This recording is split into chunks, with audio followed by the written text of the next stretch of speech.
नमस्कार मित्रांनो, शेतकऱ्यांसाठी आजच्या दिवसभराच्या ठळक बातम्या. पहिलीच मोठी बातमी येत आहे. शेतकऱ्यांसाठी नुकसान भरपाई 38,000 शेतकऱ्यांना मिळणार.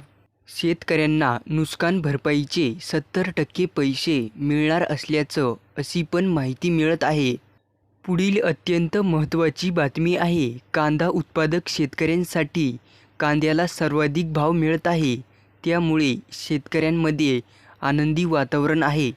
कांद्याला जास्तीत जास्त दर प्रति क्विंटल 5,000 रुपये असा मिळत आहे. पुढील अपडेट. सोयाबीनला बाजारात भाव मिळत आहे 4,400 रुपये जास्तीत जास्त दर. सोयाबीनला म्हणावा असा भाव मिळेना, त्यामुळे यंदा शेतकरी दिवाळीतसुद्धा नाराजच पाहायला मिळत आहे.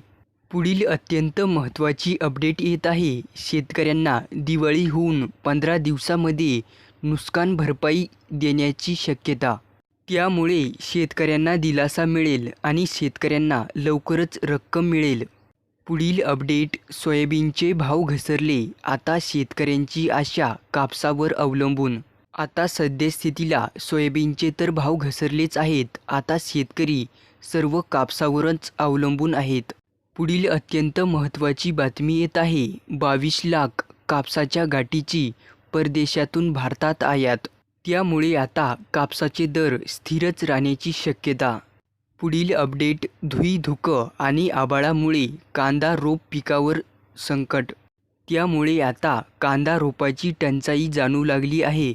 पुढील अत्यंत महत्त्वाची बातमी. पीक विमा 15 नोव्हेंबरच्या आसपास खात्यामध्ये काही शेतकऱ्यांच्या जमा होण्यास सुरुवात. त्यामुळे 15 नोव्हेंबरपासून काही शेतकऱ्यांना याचा फायदा मिळणार आहे.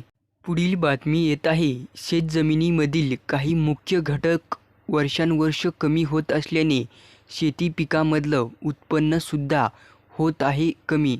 मोठ्या प्रमाणामध्ये खतांचा वापर झाल्यामुळे वर्षानुवर्ष जमिनीचा ऱ्हास होत चाललेला आहे.